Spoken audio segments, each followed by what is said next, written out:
습니다. 5개월째 노래방을 전전하다 강호선을 만나 변을 당했습니다. 전교 1, 2등을 다투는 딸은 외할머니 밑에서 주변의 도움으로 살고 있습니다. 김 씨의 유일한 꿈은 딸아이뿐이었습니다. 그냥 가족끼리 재밌게 잘 살려고 딸내미 잘 키우려고 그래서 들어가고 열심히 했어요. 유족들은 김 씨의 사망이 확인됐다는 공식 서류마저 없어 한국에 들어오지도 못하고 있습니다. MBC 뉴스 조현용입니다. 법원이 유족의 청구로 우선 강호순의 예금을 가압류했습니다. 강호순의 재산은 수억 원에 이르지만 보험 사기가 밝혀질 경우 재산이 크게 줄어서 얼마 되진 않습니다. 이혜원 기자입니다.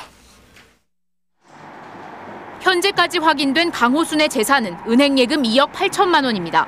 또 빌라 전세금 2천만 원과 2억여 원의 상가 점포도 있습니다. 이 중 강호순의 예금을 법원이 오늘 가압류했습니다. 피해자 유족들이 강호순을 상대로 피해 보상 소송을 내기에 앞서 강호순이 임의로 재산을 처분하지 못하게 한 것입니다. 유족들은 다음 주 초 공동으로 피해 보상 소송을 내기로 했습니다. 하지만 받을 수 있는 금액은 그리 많지는 않을 것으로 보입니다.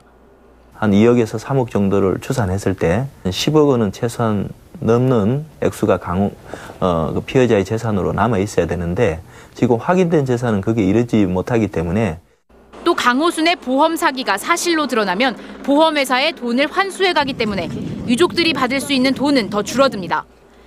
한편 보상하지 못한 금액은 채무 관계로 남아 설령 강호순이 본인의 바람대로 책을 발간해 수입을 얻어도 이 돈은 피해자들에게 먼저 돌아갑니다. MBC 뉴스 이혜원입니다. 강호순의 재산 형성을 보면 1년에 2번쯤 사고로 받은 보험금이 컸습니다. 보험 사기가 돈벌이 수단이 된 데는 제도적 결함이 큰 몫을 했습니다. 강호순의 경우 결국은 돈 세례받고 연쇄 살인으로 이어졌습니다. 유충환 기자가 따져보겠습니다. 1998년 11월 강호순은 자신의 트럭에서 난 화재로 보험금 1,600만 원을 받았습니다.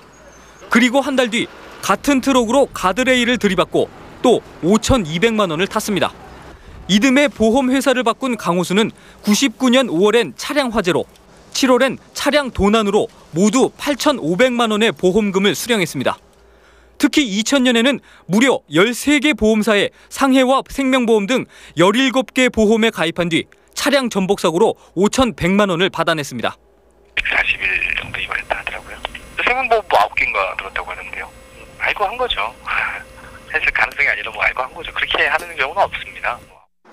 한 해 2번씩 몇 달 간격으로 차량 사고와 화재로 보험금을 타 의심을 받기도 했지만 그때뿐이었습니다. 5년 뒤인 2005년 10월엔 장모집 화재로 부인과 장모가 사망하고 보험금 4억 8천만 원을 수령했습니다. 방화가 의심돼 경찰이 수사를 벌였지만 보험금 수령에는 아무 문제가 없었습니다. 정확한 어떤 물증을 찾기가 힘들고 특히 이제 화재 사건 같은 경우에도 불이 난 현장을 소화하는 과정에서 현장 훼손 그런 부분이 많기 때문에 특히 그 혐의 입증이 이제 어려운 그런 사건. 강호순이 보험회사를 바꿔가며 7억 원이 넘는 보험금을 탈 수 있었던 건 보험회사의 시스템이 미흡한 탓도 있습니다. 보험회사끼리 고객 정보를 공유하지 않아 보험회사를 바꾸면 의심을 피해갈 수 있었습니다.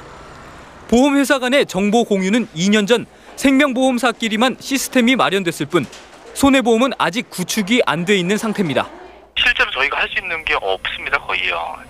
저희가 사법권도 없고 조사권도 없고 하니까.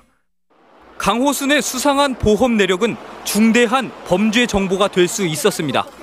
누군가 그것에 주목했다면 혹은 시스템으로 걸러낼 수 있었다면 강호순의 연쇄살인 행각은 미연에 방지할 수도 있었다는 지적이 공허한 뒷얘기로만 들리지는 않습니다. MBC 뉴스 유충환입니다.